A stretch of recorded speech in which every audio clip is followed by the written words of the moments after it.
మంచిది. మరి ఈ సమయంలో దేవుని వాక్యాన్ని ధ్యానం చేసుకుందాం. 107వ కీర్తన 15వ వచనాన్ని మనం చదువుకుందాం. 107వ కీర్తన 15వ వచనాన్ని చదువుకుందాం. 15, 16. ఆయన కృపను బట్టి నరులకు ఆయన చేయు ఆశ్చర్య కార్యములను బట్టి వారు యెహోవాకు కృతజ్ఞతాస్తుతులు చెల్లించుదురుగాక. ఏలయనగా ఆయన ఇత్తడి తలుపులను పగలగొట్టి ఉన్నాడు, ఇనుప గడియలను విరుగగొట్టి ఉన్నాడు. దేవునికి స్తోత్రం. హల్లెలూయా. ప్రియమైన దేవుని సంగమా, చదవబడినటువంటి వాక్య భాగంలో కొన్ని శ్రేష్టమైన విషయాలు ఉన్నాయి. కాబట్టి ఈ విషయాలను మనము చాలా జాగ్రత్తగా ఆలోచించి అర్థం చేసుకోవడం ద్వారా మనము ఏం చేస్తామనంటే, ఇందాక పాట పాడుకున్నాం కదా, తండ్రిని తాకేటటువంటి విశ్వాసంలోనికి మనము వెళతాం. అర్థమైందా? అందుకనే ఆ పాట పాడాను ఇందాక. రాయబడిన మాట, ఆయన కృపను బట్టి నరులకు ఆయన చేయు ఆశ్చర్య కార్యములను బట్టి వారు యెహోవాకు కృతజ్ఞతాస్తుతులు చెల్లించుదురుగాక. ఇక్కడ వారు అంటే ఎవరో తెలుసా? వారు అంటే ఆయన యందు నమ్మకం ఉంచినటువంటి వారు. వాక్యములో కూడా చూడండి, బైబిల్ చదువుతున్న వాళ్ళు నేను చెప్తున్న మాట అక్కడ ఉందా లేదా అని. ఓకే, వారు అంటే యేసుక్రీస్తు ప్రభు వారిని వెంబడిస్తున్నటువంటి వారు, అనగా క్రైస్తవులు. ఏం చేస్తారంట? యెహోవాకు కృతజ్ఞతాస్తుతులు చెల్లిస్తారు. ఎప్పుడు అనంటే, ఆ ముందున్నటువంటి మాట నరులకు ఆయన చేసిన అనుందా, చేయు అనుందా? వినండి మరలా. నరులకు ఆయన చేసిన అనుందా, చేయు అనుందా? అంటే చేయు అనుంది. అంటే ఏంటి? దేవుని బిడ్డలంట ఎలా స్తుతిస్తారో తెలుసా? చేసిన కార్యాలను బట్టి మాత్రమే కాదు, దేవుడు నరులకు చేయబోవు కార్యములను బట్టి దేవుణ్ణి స్తుతిస్తారంట. దేవునికి స్తోత్రం. హల్లెలూయా. అదే క్రైస్తవ్యం. అర్థమైందా? అదే క్రైస్తవ్యం. ఎవరైతే అలాగా చేయబోయేటటువంటి కార్యములను బట్టి దేవుణ్ణి స్తుతిస్తారో, దేవుణ్ణి గణపరుస్తారో, ప్రియులరా, అట్టి వారి యొక్క విశ్వాసం ఏం చేస్తుంది తెలుసా? తండ్రిని తాకిద్దంట. దేవునికి స్తోత్రం. హల్లెలూయా. సేవించే మహాదేవుడు రక్షించక మానునా, రక్షించకపోయినా సేవించుట మానము. ఇటువంటి విశ్వాసమే తండ్రినే తాకునే, ఇటువంటి విశ్వాసమే తండ్రినే తాకునే. అగ్నిలోకి ప్రభువే రాగా ఏదైనా హాని చేయునా, అగ్నిలోకి ప్రభువే రాగా ఏదైనా హాని చేయునా. అర్థమవుతుందండి? దేవుని బిడ్డలు ఆయన చేయబోయేటటువంటి అద్భుత కార్యములను బట్టి ఏం చేస్తారంట? ఆయనను స్తుతిస్తారంట. అందుకనే ఇక్కడ మనం చూస్తే, ఇందాక మనం ఆరాధనలో పాడుకున్నటువంటి పాటలో ప్రియులరా, అక్కడ షడ్రకు, మెషకు, అబేద్నెగోలు దేనిని బట్టి? చేసిన కార్యాన్ని బట్టి దేవుణ్ణి స్తుతించారండి. చెప్పండి, చేసిన కార్యాన్ని బట్టి దేవుడిని స్తుతించారా? దేవుడు చేస్తాడు. ఏంది? నా మాటలు వినండి. దేవుడు చేస్తాడు అంటే ఆయన చేసే దేవుడే. అందుకనే ఆయనను మేము సేవించుట మానము. రక్షిస్తాడు, రక్షించకపోయినా మేము సేవించటం అనేది మానం. ఎందుకంటే ఆ విశ్వాసము తండ్రిని తాకిద్ది. ఈరోజు మన విశ్వాసము దేవుణ్ణి తాకుతుందా? దేవుణ్ణి కదిలిస్తుందా? దేవుని యొక్క దృష్టి మన వైపు త్రిప్పుతుందా మన విశ్వాసం? ప్రియులరా, కాబట్టి గమనించండి, దేవుణ్ణి ఆరాధించేటటువంటి మనము ఎలాగ ఆరాధించాలి అని అంటే, ప్రియులరా, ఈ విషయం చెప్పబోయే ముందుగా నేనేమంటానంటే ఇంకా కొన్ని విషయాలు చెప్తాను, ఆ తర్వాత ఆ విషయంలోనికి వెళ్తాను. 16వ వచనములో ఉంది. ఎందుకు అనంటే ఆ మాట చదువుతారు. ఏలయనగా ఆయన ఇత్తడి తలుపులను పగలగొట్టి ఉన్నాడు, ఇనుప గడియలను విరగొట్టి ఉన్నాడు. ఏందంట? ఆయన ఇత్తడి తలుపులను ఇనుప గడియలను విరగొట్టున్నాడు, పగలగొట్టున్నాడు. ఎక్కడ అనంటే ప్రియులరా, చూడండి, అపోస్తుల కార్యములు 16వ అధ్యాయము, అపోస్తుల కార్యములు 16వ అధ్యాయము 19వ వచనం నుంచి చదువుదామమ్మా. ఆమె యజమానులు తమ లాభ సాధనము పోయెనని చూచి పౌలును శీలను పట్టుకొని గ్రామపు చావడిలోనికి అధికారుల యొద్దకు ఈడ్చుకొని పోయిరి. చాలు. ఇక్కడ ఏమవుతుందంటే, ఇక్కడ మనం పైన వచనాల్లో చూస్తూ ఉంటే ప్రియులరా, పూతోను అను దయ్యము పట్టినటువంటి ఒక చిన్నది ఉంది. ఆ చిన్నది దాని యజమానులు ఎవరైతే ఉన్నారో వారికి ఒక లాభ సాధకముగా ఉపయోగపడతా ఉంది. అయితే అక్కడికి ఎవరు వచ్చారంట? పౌలు వచ్చాడు. అపోస్తుడైనటువంటి పౌలు వచ్చినప్పుడు ఆ యొక్క చిన్నది ఏమైపోయిందండి? చదవండి ఆ మాటను. 18వ వచనం. నీవు ఈమెను వదిలిపోమ్మని యేసుక్రీస్తు నామమును ఆజ్ఞాపించుచున్నానని ఆ దయ్యముతో చెప్పెను. వెంటనే అది ఆమెను వదిలిపోయెను. వదిలిపోయినప్పుడు తన యజమానులకి ఈమె లాభ సాధకముగా ఉంది కాబట్టి ఆ లాభమంతా పోయింది కాబట్టి పౌలును శీలను తీసుకొని పెద్దల దగ్గరికి తీసుకొచ్చారు. పెద్దల దగ్గరికి తీసుకొచ్చినప్పుడు అక్కడ వాళ్ళు ఏం చేశారు అని అంటే 22వ వచనంలో, అప్పుడు జనసమూహము వారి మీదకు దొమ్మిగా వచ్చెను. న్యాయాధిపతులు వారి వస్త్రములు లాగివేసి వారిని బెత్తములతో కొట్టవలెనని ఆజ్ఞాపించిరి. వారు చాలా దెబ్బలు కొట్టి వారిని చెరసాలలో వేసి భద్రముగా కనిపెట్టవలెనని చెరసాల నాయకుడికి ఆజ్ఞాపించిరి. అతడు అట్టి ఆజ్ఞను పొంది వారిని లోపల చెరసాలలోనికి త్రోసి వారి కాళ్లకు బండ వేసి బిగించెను. ఏం జరిగిందో తెలుసా? ఇప్పుడు ఇది జరిగిన తర్వాత పౌలుని శీలని పట్టుకున్నారు అక్కడ ఉన్న వాళ్ళు. తీసుకుని వెళ్ళి వాళ్ళని దెబ్బలు కొట్టించడం మాత్రమే కాకుండా చెరసాల అధికారికి ఇచ్చి చెరసాలలో వేయమని చెప్పారు. చెరసాలలో వేయమన్నప్పుడు ప్రియులరా, ఈ యొక్క చెరసాల అధికారి ఏం చేశాడు? చెరసాలలో వారిని వేశారు. అవునా? చెరసాలలో వారిని వేశారు. చెర అంటే అర్థం ఏంటి? బంధించటం అని అర్థం. బంధించటం అంటే ఏంటి? ఇప్పుడు మనల్ని ఏ ఏ విషయాల్లో బంధించారు? మనం ఏ ఏ విషయాల్లో బందీలుగా ఉన్నాం? చాలా మంది అప్పుల బాధల్లో బందీలుగా ఉన్నారు, అనారోగ్య పరిస్థితుల్లో బందీలుగా ఉన్నారు, అర్థమైందా? అవమానాల్లో బందీలుగా ఉన్నారు, నిందలలో బందీలుగా ఉన్నారు. ఇలా చూస్తే అనేక విషయాలలో మనం ఏమవుతున్నామంటే బంధించబడి ఉన్నటువంటి పరిస్థితి. అర్థమవుతుందా? ఈ విషయాన్ని చాలా జాగ్రత్తగా మీరు అర్థం చేసుకోవాలి. అయితే చెరసాల అధికారి వారిని లోపలికి త్రోసి ఏం చేశాడు? బండ బిగించాడు. వాళ్ళ కాళ్ళకి బండను బిగించేశాడు. అయితే గమనించండి, ఆ చెరసాల ఈ రోజుల్లో ఉన్న చెరసాల లాగా ఉండదన్నమాట. అర్థమవుతుందండి?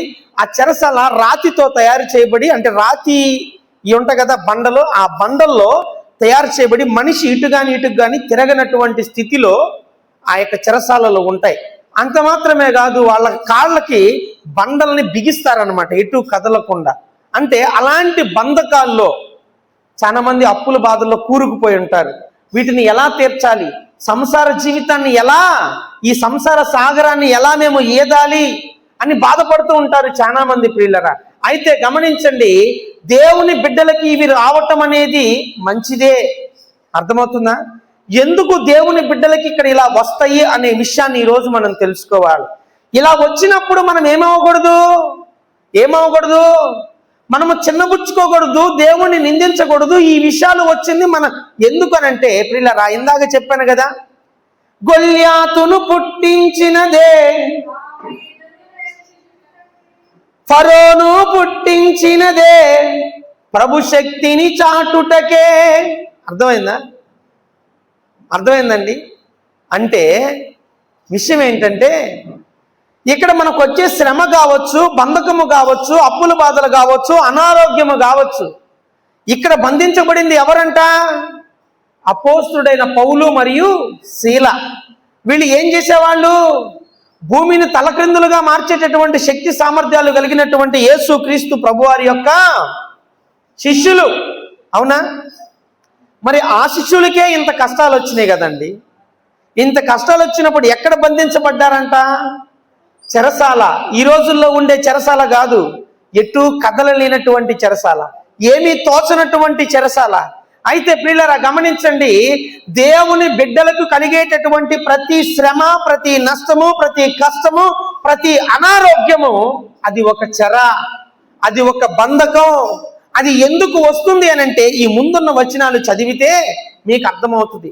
మీరున్నటువంటి ఆ యొక్క శ్రమలో, బంధకాల్లో, అప్పుల బాధల్లో, అనారోగ్య పరిస్థితుల్లో మీరందరూ కూడా ఒక ఉజ్జీవమైనటువంటి ఒక నూతనమైన ఉజ్జీవంలోనికి రావడానికి దేవుడు ఈరోజు ఈ వర్తమానాన్ని మీకు అందిస్తూ ఉన్నాడు. ఈ వర్తమానంలో ఉన్నటువంటి ఈ లోతైన విషయాన్ని మీరు ఎప్పుడైతే గ్రహిస్తారో అప్పుడు దేవుడు మీ జీవితంలో గొప్ప కార్యాన్ని చేస్తాడు. ఎందుకనంటే మీరు ఆ స్థితిలో ఉన్నప్పుడు మీరు కలిగినటువంటి విశ్వాసము ఏదైతే ఉన్నదో ఆ విశ్వాసము దేవుణ్ణి తాకిద్దంట. దేవునికి స్తోత్రం, హల్లెలూయా. అందుకనే మరలా పాడుతున్నాను అనుకోమాకండి. అర్థమైందా? సేవించే మహాదేవుడు, పాడండి. రక్షించక మానునా, రక్షించకపోయినా సేవించుట మానము. సేవించే మహాదేవుడు, నేనే పాడాలా మొత్తం? రక్షించకపోయినా ఇటువంటి విశ్వాసమే, ఇటువంటి విశ్వాసమే అగ్నిలోకి ప్రభువే రాగా ఏదైనా హాని చేయునా. అగ్నిలోకి ప్రభువే రాగా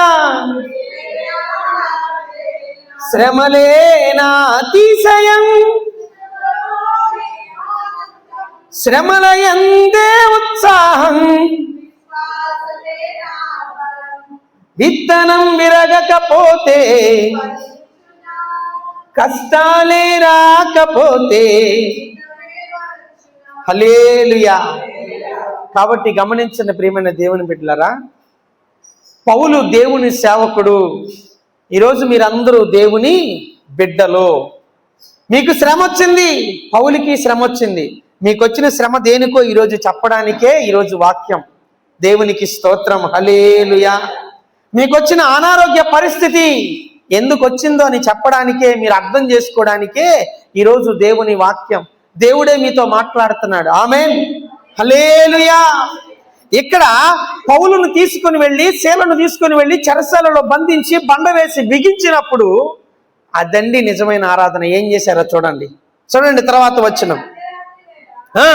అయితే మధ్యరాత్రి వేళ పౌలును శీలయు దేవునికి ప్రార్థించుచు కీర్తనలు పాడుచుండిరి, ఖైదీలు వినుచుండిరి. దేవునికి స్తోత్రం, హల్లెలూయా. గొప్ప మర్మం ఉంది తెలుసా ఇక్కడ. ఎక్కడున్నారు ఇప్పుడు వాళ్ళు? ఎక్కడున్నారు వాళ్ళు? ఇప్పుడు మీరు ఎక్కడున్నారు? మీరెక్కడున్నారు?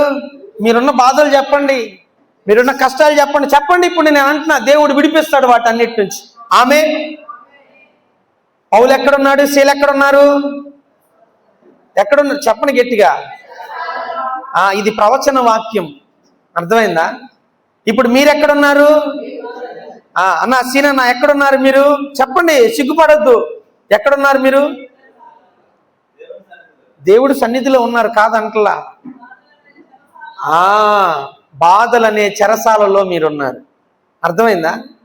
ఎక్కడున్నారు? అప్పుల బాధల్లో ఉన్నారు, అనారోగ్య పరిస్థితుల్లో ఉన్నారు, మరణ ఛాయలలో మీరున్నారు, పాపపు ఊబిలో మీరున్నారు. అయితే గమనించండి నా ప్రియమైన సహోదరి సహోదరుడా, ప్రియమైన దేవుని సంగమా, ఇక్కడ అపోస్తుడైనటువంటి పౌలు మరియు సీలను బంధించబడి చెరసాలలో ఉంటే వాళ్ళు ఏమి చేశారంటే మధ్యరాత్రి వేళ ఏం చేస్తున్నారంట? పౌలు శీల దేవునికి ప్రార్థించుచు కీర్తనలు పాడుచు ఉన్నారు. అప్పుడు ఏం చేశారు? ఏం జరిగింది? ఖైదీలు వింటున్నారు. చాలా జాగ్రత్తగానండి. నీకు శ్రమ ఎందుకు వచ్చిందో తెలుసా? పౌలుకి శ్రమ ఎందుకు వచ్చిందో తెలుసా? శీలకి శ్రమ ఎందుకు వచ్చిందో తెలుసా? అక్కడ చూస్తే ప్రియులరా, వారు బంధించబడి అక్కడ ఉన్నప్పుడు బంధకాలలో కూడా దేవుని నామాన్ని మహిమపరచడానికి దేవుడు అక్కడికి పంపించాడు. దేవునికి స్తోత్రం, హల్లెలూయా. బంధకాల్లోకి పంపించి బంధకాల్లో ఉన్నటువంటి ఖైదీలు దేవుని యొక్క మహిమను, దేవుని యొక్క ఘనతను, దేవుని యొక్క కార్యాన్ని చూచి బంధకాల్లో విడిపించబడడానికి బంధకాల్లో ఉన్నవారి దగ్గరికి దేవుడు ఏం చేశాడు? తన దాసుల్ని పంపించాడు అంట. దేవునికి స్తోత్రం, హల్లెలూయా. ఈరోజు నీకు వచ్చిన కష్టం, ఈరోజు నీకు వచ్చిన అప్పుల బాధలు, ఈరోజు నీకు వచ్చిన అనారోగ్య పరిస్థితి, అది దేనికంటే నీలాగా ఇంకా ఎంతో మంది ఉన్నారు. వారందరూ కూడా విని నీ బంధకాల్లో, నీ అప్పుల బాధల్లో, నీ అనారోగ్య పరిస్థితుల్లో దేవుణ్ణి ప్రార్థించి దేవునికి స్తోత్రము చెల్లిస్తూ పాటలు పాడుతూ ఆనందిస్తూ ఉంటే, అర్థమైందండి? ఆనందిస్తూ ఉంటే ఆ ఆనందాన్ని చూస్తున్నటువంటి అక్కడ ఉన్నారు కదా ఖైదీలు, బంధించబడి ఉన్న ఖైదీలు ఏం చేస్తున్నారంట? విన్నారంట. అంటే వీరు మాత్రమే కాదు బంధకాల్లో ఉంది, వీరితో పాటు ఇంకొంతమంది ఉన్నారు. వాళ్ళని విడిపించడానికి దేవుడు అక్కడికి పంపించాడు. దేవునికి స్తోత్రం, హల్లెలూయా. ఏం జరిగిందంటే వీళ్ళు బంధకాలలో సైతము దేవుణ్ణి ఏం చేస్తున్నారు తెలుసా? శ్రమలే మా అతిశయం, శ్రమలే మా ఆనందం, శ్రమల యందే ఉత్సాహం, విశ్వాసమే మా బలం. అర్థమైందా? అప్పుడు నెక్స్ట్ వచ్చే చరణం ఏంటి? సేవించే మహాదేవుడు రక్షించక మానునా. మీరు పాడాలి.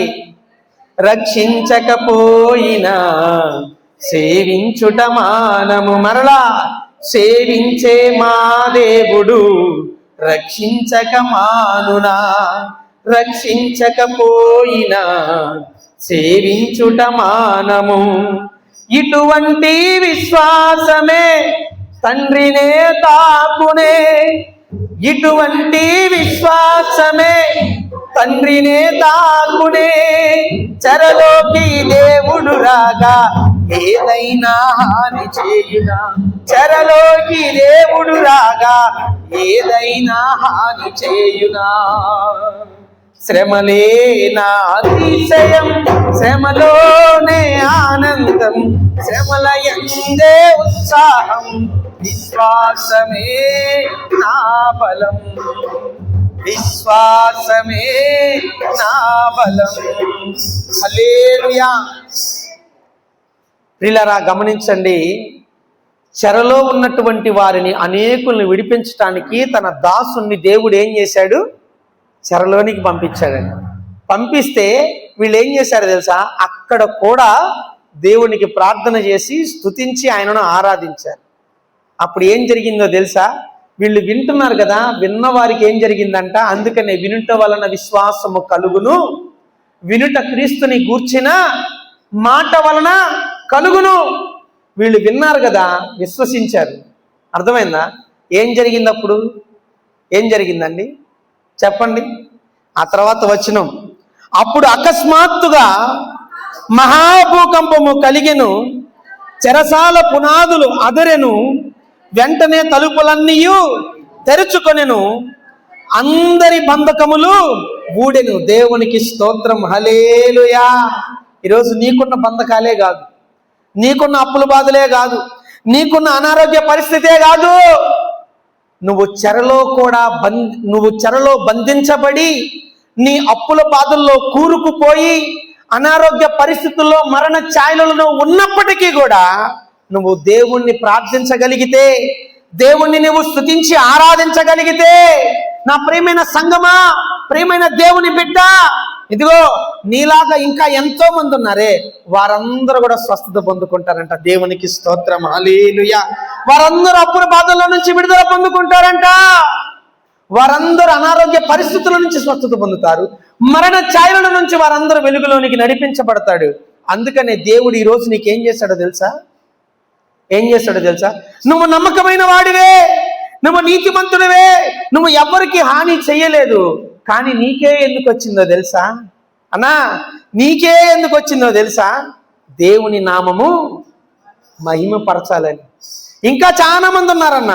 ఆ చాలా మంది ఉన్న వాళ్ళందరూ కూడా విడిపించబడాలని, వారి బంధకాలు తొలగిపోవాలని, వారు విడుదల పొందుకోవాలని, వారు ఉన్నటువంటి పరిస్థితుల్లో విమోచన కలగాలని, దేవుడి నామము మహిమ పొందాలని దేవుడు నీకు ఆ శ్రమనిచ్చాడు.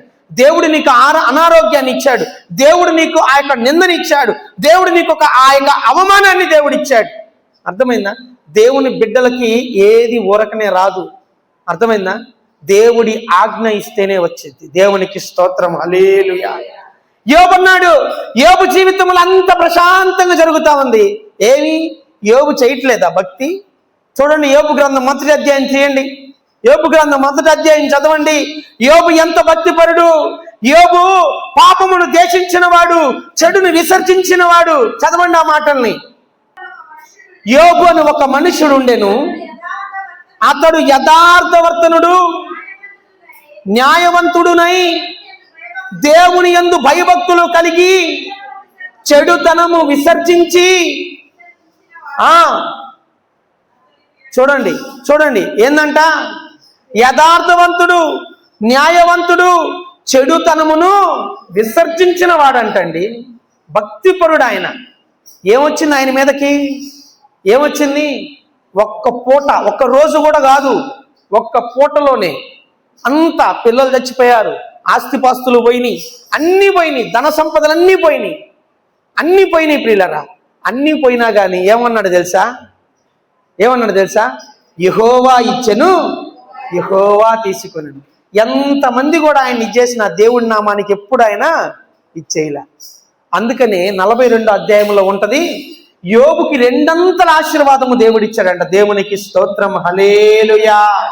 శ్రమలో కూడా దేవుణ్ణి విడిచిపెట్టలా, శ్రమలో కూడా దేవుడి నామాన్ని మహిమపరిచాడు. అపోస్తలుడైనటువంటి పౌలు, శీల కూడా వారి యొక్క బంధకాల్లో దేవుణ్ణి స్తుతించి ప్రార్థించి ఆరాధించినటువంటి స్థితిలో ప్రియులరా, పక్కనున్న వాళ్ళందరూ కూడా ప్రియులరా విడుదల పొందారు. విడుదల పొందిన మామూలు వాళ్ళు కాదు. ఎవరాళ్ళు? ఎవరండి? ఎవరు? ఖైదీలు. ఖైదీలు అంటే ఎవరండి? ఎంతమంది, ఎన్ని రకాల ఖైదీలు ఉంటారండి? వాళ్ళందరినీ చెరసాల్లోనే బంధిస్తారుగా, అవునా? ఇక్కడ ఉండొచ్చేమో, ఏమని? క్యాన్సర్కి క్యాన్సర్ హాస్పిటల్ ఉండొచ్చేమో. అర్థమైందా? ఒక్కొక్క దానికి ఒక్కొక్క సపరేట్ బ్రాంచెస్ ఉండొచ్చేమో. అర్థమైందా? కానీ జైలులో అలా ఉండదు. ఖైదీలందరికీ ఒకే దగ్గర ఉంటుంది జైలు. అర్థమైందా? అందరూ అలా బంధించుట. అందులో నరహంతకులు ఉంటారు. అర్థమైందండి?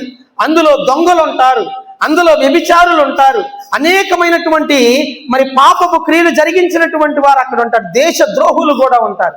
అలాంటి వాళ్ళందరూ కూడా బంధించబడినటువంటి స్థితిలో ప్రియులరా దేవుడు వాళ్ళ దగ్గరికి తన దాసులను పంపించాడంటండి. ఈరోజు చాలా మంది భయపడుతున్నారేమో, నాకేంటి నింద రావటం, నేను ఎవరికి తప్పు పాపం చేయలేదే, ఎవరికి నేను కీడు చేయలేదే అని నువ్వు బాధపడుతున్నావేమో. కానీ నీకు వచ్చిన కీడు దేనికేనంటే దేవుని యొక్క నామానికి మహిమ కొరకే. దేవునికి స్తోత్రం, హల్లెలూయా. వెళ్ళారు ప్రియులరా, వెళ్ళారు. వెళ్ళిన తర్వాత ఏమైందంటే అక్కడ భూకంపం వచ్చింది అకస్మాత్తుగా. అక్కడ చెరసాల తలుపులన్నీ తెరవబడ్డాయి. అందరూ ఏమైపోయారండి? అందరి బంధకాలు ఊడిపోయినాయి అంట. ఏ బంధకాలు? ఇది అసలు ఏమన్నా విచిత్రమేగా ఇది. ఏ బంధకాలండి? కాళ్ళకి బంధకాలు వేస్తారు, అంటే చేతులకి బేడీలు వేస్తారు కదా, మనం చూస్తూ ఉంటాం ఈ రోజుల్లో. చేతులకి బేడీలు వేస్తారుగా, అట్లా కాళ్ళకి బండరాళ్లతో బంధకాలు వేస్తారండి. అర్థమైందా? ఆ బంధకాలు వేసినప్పుడు ఆ బంధకాలన్నీ ఊడిపోయినాయి అంట. అంటే ఏ విధంగా అక్కడ కార్యం జరిగింది? దేవుడి కార్యం ఈ కార్యం జరిగినటువంటి ఖైదీలందరిలో ఏమొచ్చింది? ఏమని స్తుతించారు వీళ్ళు? ఏమని ప్రార్థించారు వీళ్ళు? ఏమని పాటలు పాడారు వీళ్ళు? ఏం పాడారండి? ఈ పాటలే. నజీరు వ్రతము జీవితమంతా చేయుచు తిరిగినాడే, నాకై కొరడాల దెబ్బలను అనుభవించినాడే, సరిరారెవ్వరు నా ప్రియుడైన యేసయ్యకు. చప్పట్లు. సరిరారెవ్వరు నా ప్రియుడైన యేసయ్యకు, సర్వము నిరిగిన సర్వేశ్వరునికి, సరిహద్దులు లేని పరిశుద్ధునికి, సర్వము నిరిగిన సర్వేశ్వరునికి, సరిహద్దులు లేని పరిశుద్ధునికి, సరిరారెవ్వరు నా ప్రియుడైన యేసయ్యకు. హల్లెలూయా. ఇలాగ పాటలు పాడుతూ ఉంటే వాళ్ళందరూ వింటా ఉన్నారు. అంటే దేవుడు ఇంత గొప్పవాడా, ఎంత గొప్పవాడా అని చెప్పి వింటా ఉన్నారు ప్రియులరా. వినిన వాళ్ళకి ఏం జరిగింది? బంధకాలు విడిపించబడ్డాయి. గొప్ప కార్యం జరిగింది. ఆ కార్యం జరిగినప్పుడు చూసిన వీళ్ళందరూ కూడా ఏమై ఉంటారు? మీరు చెప్పండి. రక్షించబడి ఉంటారా లేదా? వాళ్ళని మాత్రమే కాదంట, ఇంకా చెప్పాలంటే వీళ్ళందరూ ఎవరు తెలుసా? రక్షించబడ్డారు అనడానికి ఒక గొప్ప సూచన ఏంటో తెలుసా? అక్కడ ఒక సూచన జరిగింది. ఏం జరిగిందో చూడండి. 27వ వచనం. అంతలో చెరసాల నాయకుడు మేలుకొని చెరసాల తలుపులన్నీ తెరచి ఉండుట చూచి ఖైదీలు పారిపోయి రనుకొని కత్తి దూసి తన్ను తాను చంపుకొనబోయెను. అప్పుడు పౌలు, నీవు ఏ హానియూ చేసుకొనవద్దు, మేమందరము ఇక్కడనే ఉన్నామని బిగ్గరగా చెప్పెను. దేవునికి స్తోత్రం. హల్లెలూయా. ఆ రోజుల్లో ఈ ఉన్న ఖైదీలందరూ ఎవరు అని అంటే, ఇందాక చెప్పా కదా, దొంగలు, బాటసారుల్లో డకాట్స్ ఉంటారు కదా, వాళ్ళు, అర్థమైందా? ఇంకా నరహంతకులు, అర్థమైందండి? ఇలాంటి వాళ్ళు ఉన్నారు. ఒక్కసారి బంధకాలు ఊడిపోయి చెరసాల తలుపులు తెరుచుకొని ఉన్నప్పుడు నిజంగా ఏ దొంగ అయినా ఏం చేస్తాడండి? పారిపోతాడు. వీరు రక్షించబడ్డారు అనడానికి సూచన ఏంటో తెలుసా? అక్కడ చెరసాల నాయకుడట భయపడిపోయి తను చంపుకోవడానికి కత్తి తీసుకుపోయాడంట. కానీ పౌలు అన్నాడు, ఆగు, మేమందరము ఇక్కడే ఉన్నాం. అదండి, చూసారా? మారు మనసు. దేవుణ్ణి కష్టములో, నష్టములో, ఇరుకులో, ఇబ్బందిలో, బంధకాల్లో, చెరసాలలో సైతము దేవుణ్ణి ఆరాధించినటువంటి పౌలు, శీల దేవుని బిడ్డలు. ఈ స్థితిలో నువ్వు కూడా ఆరాధిస్తే, నీకున్నటువంటి బంధకాల్లో నువ్వు కూడా ఆరాధిస్తే ఏమవుతుందంటే నీకు మాత్రమే కాదు విడుదల, నీ పక్కనున్న వారికి కూడా విడుదల. దేవునికి స్తోత్రం. హల్లెలూయా. పక్కన అంటే ఏంది? నీలాగా ఎంతమంది అయితే అప్పుల బాధల్లో ఉన్నారో, నీలాగా ఎంతమంది అయితే అనారోగ్య పరిస్థితుల్లో ఉన్నారో, నీలాగా ఎంతమంది అయితే అవమానాల్లో, నిందల్లో ఉన్నారో, వాళ్ళందరూ నిన్ను చూస్తూ ఉండాలా. చూస్తారా లేదా? చూసేటట్టుగా ఎక్కడికి రావాలి? మనం మందిరానికి రావాలి. మీ ఇంట్లో కూడా చేయాలి, కాదంటలా. అర్థమవుతుందండి? మరి మన ఇంట్లో మనమే ఉంటాంగా, వేరే వాళ్ళు రారుగా. వేరే వాళ్ళు ఉండే ప్లేస్ ఎక్కడా? ఇక్కడ అందరూ ఉంటారు. అర్థమైందా? ఈ స్థలం ఏంటి? ఇది కూడా అంటే కొంచెం పరిశుద్ధత అంతే. అర్థమైందా? సమర్పణ కలిగిన స్థలం అంతే. దేవుడి మాట రిసీవ్ చేసుకునే స్థలం అంతే.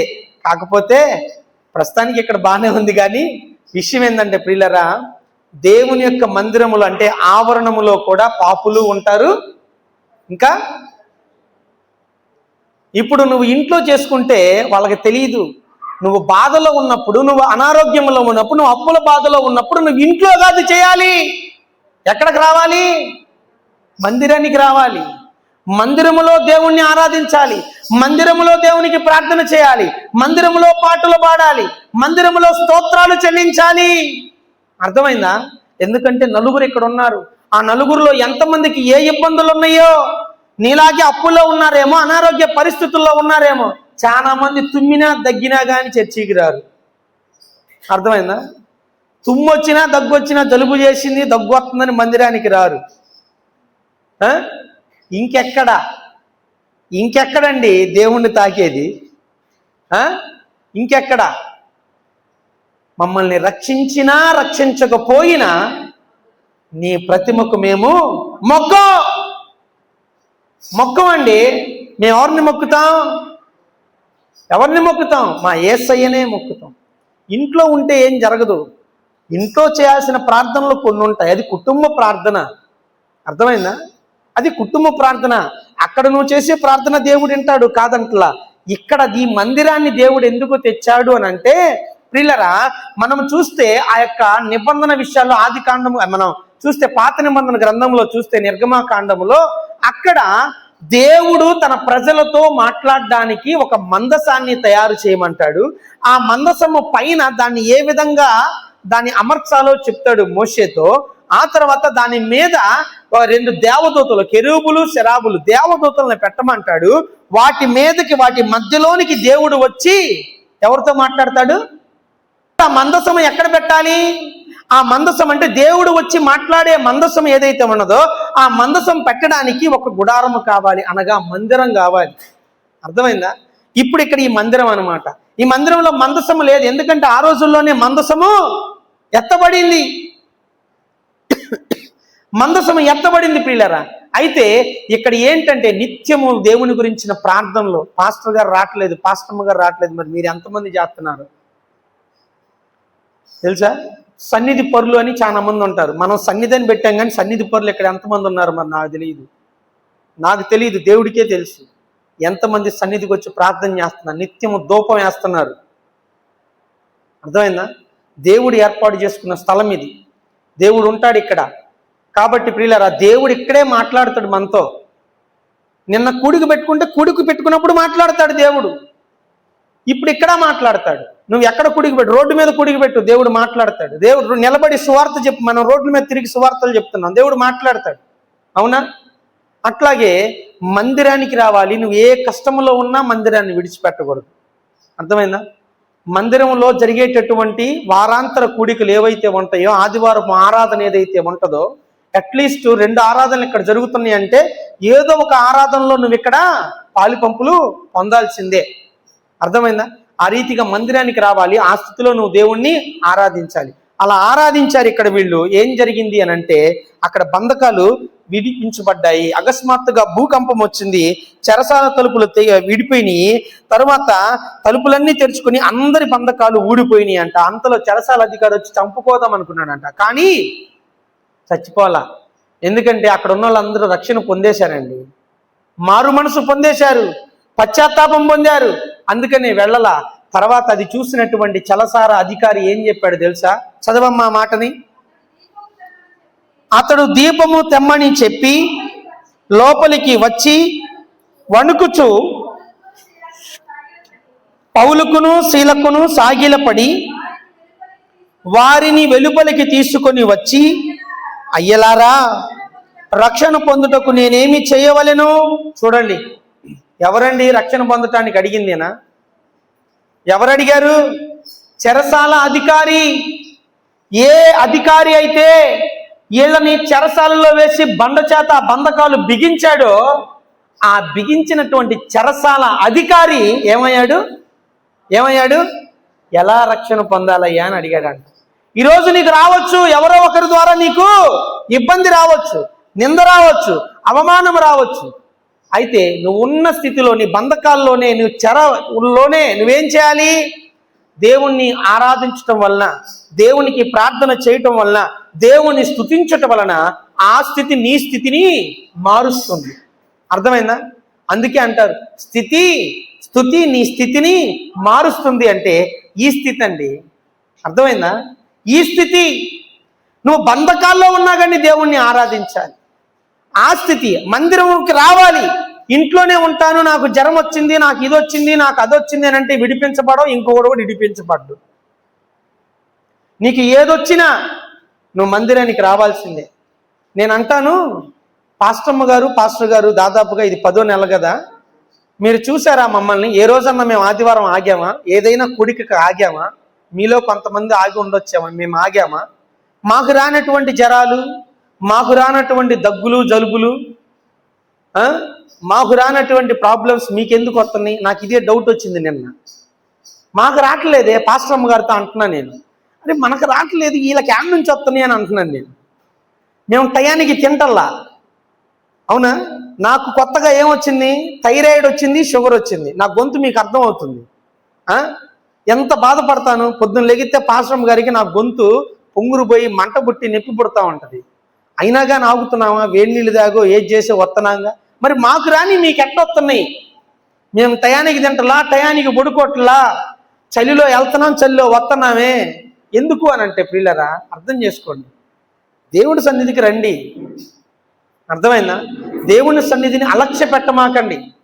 కాబట్టి గమనించండి ప్రియమైన దేవుని బిడ్డలరా, ఇక్కడ అధికారి ఎవరైతే ఉన్నారో మనకి బంధకాలు వేసినోడు కూడా రక్షించబడతాడంట. దేవునికి స్తోత్రం, హల్లెలూయా. మనల్ని నిందించినోడు కూడా రక్షించబడతాడంట. వాడే వస్తాడంట మన దగ్గరికి. ఏమని?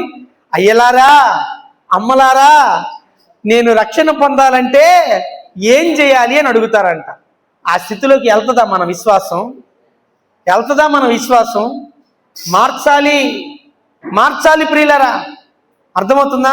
మనతో ఇప్పుడు మందిరానికి నువ్వు వస్తున్నావు కదా, నీకు ఒక కష్టం వచ్చింది, నీ క్లోజ్ ఫ్రెండ్కి తెలుస్తుంది, నీ క్లోజ్ ఫ్రెండ్కి తెలిసిద్ది. నీ క్లోజ్ ఫ్రెండ్కి నువ్వు చెప్పుకుంటావుగా బాధలన్నీ, ఇదక్క అదక్క ఇదన్నా అదన్నా అని చెప్పుకుంటావుగా.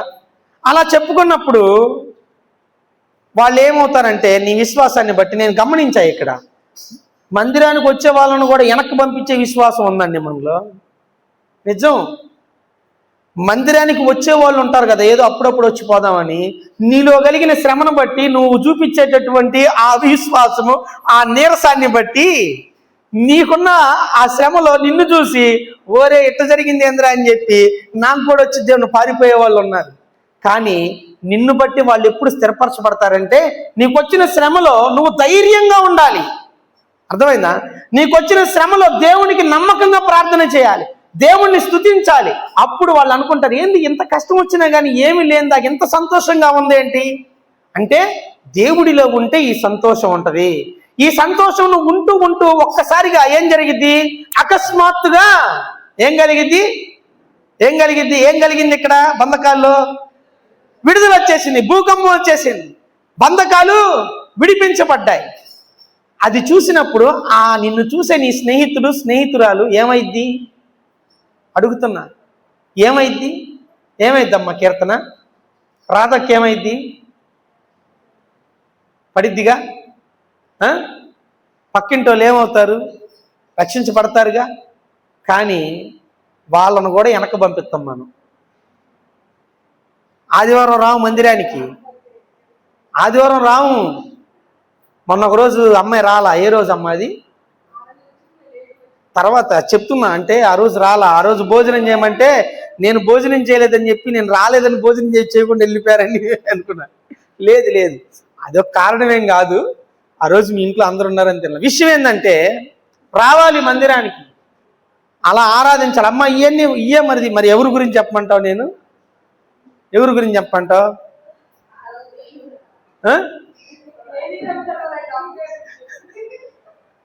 అర్థమైందా?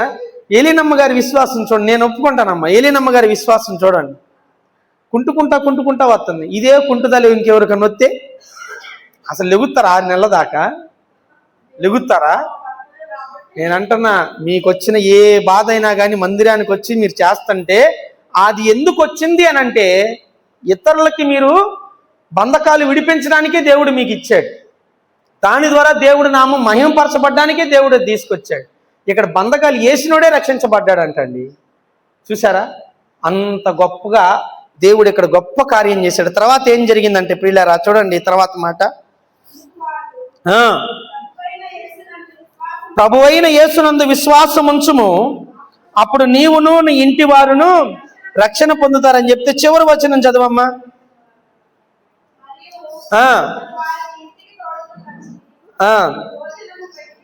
33వ వచనం. రాత్రి ఆ గడిలోనే అతడు వారిని తీసుకొని వచ్చి వారి గాయములు కడిగి వెంటనే అతని ఇంటి వారందరూ బాప్తిసం పొందిరి.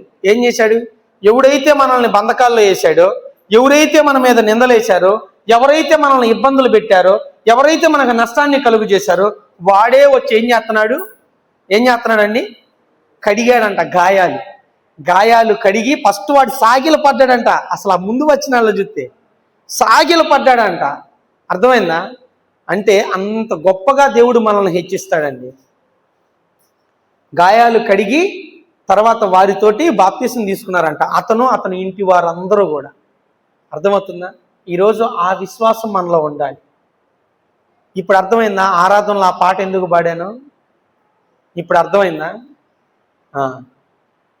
అందుకనే మరలా ఒకసారి ఆ పాటని రివైండ్ చేస్తాను. ఈ పాట పాడుకొని ప్రార్థన చేసి ముగిద్దాం, సరేనా? ఆ పాట ఉంటే ఈయమ్మ తీసుకొచ్చి నాకు మొబైల్ ఓపెన్ చేసి.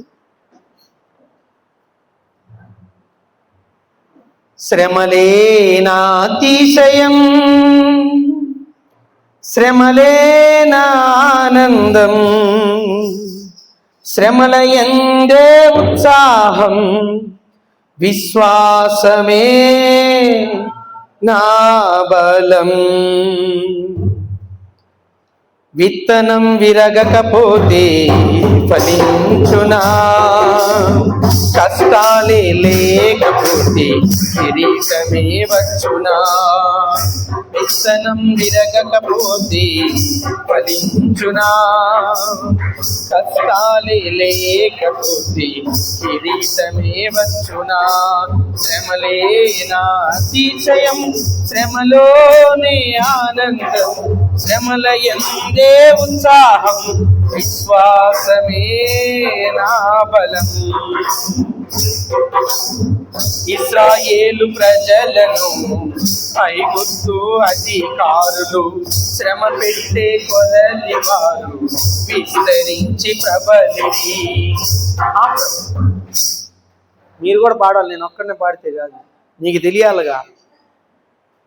ఇశ్రాయేలు ప్రజలను ఐగుప్తు అధికారులు ఏం చేశారంట? శ్రమ పెట్టే కొలది వారు విస్తరించి ప్రబలిరి. ఫరోను పుట్టించినదే ప్రభు శక్తిని చాటుటకే, ఫరోను పుట్టించినదే ప్రభు శక్తిని చాటుటకే. వాగ్దానము నెరవేరా పరులు రావద్దా, వాగ్దానము నెరవేరా పరులు రావద్దా. శ్రమలే నా అతిశయం, శ్రమలే నా ఆనందం, శ్రమల యందే ఉత్సాహం, విశ్వాసమే నా బలం. లేచి నిలబడదాం. శ్రమలే నా అతిశయం, శ్రమలోనే ఆనందం, శ్రమల యందే ఉత్సాహం, విశ్వాసమే నా బలం. సేవించే మా దేవుడు, అందరూ కలిసి సేవించే మా దేవుడు రక్షించక మానునా, రక్షించకపోయినా సేవించుట మాను. మరలా సేవించే మహాదేవుడు రక్షించక మానునా, రక్షించకపోయినా సేవించుట మానవు. ఇటువంటి విశ్వాసమే తండ్రిని తాకునే, ఇటువంటి విశ్వాసమే తండ్రిని తాకునే. అగ్నిలోకి ప్రభువే రాగా ఏదైనా హాని చేయునా, శ్రమలోనికి ప్రభువే రాగా ఏదైనా హాని చేయునా. శ్రమలే నా అతిశయం, శ్రమలే నా ఆనందం, శ్రమల యందే ఉత్సాహం, విశ్వాసమే నా బలం, విశ్వాసమే నా బలం, విశ్వాసమే నా బలం. శ్రమలే నా అతిశయం, శ్రమలే నా ఆనందం, శ్రమల యందే ఉత్సాహం. హల్లెలూయా. అలాగే ప్రార్థన చేసుకుందాం.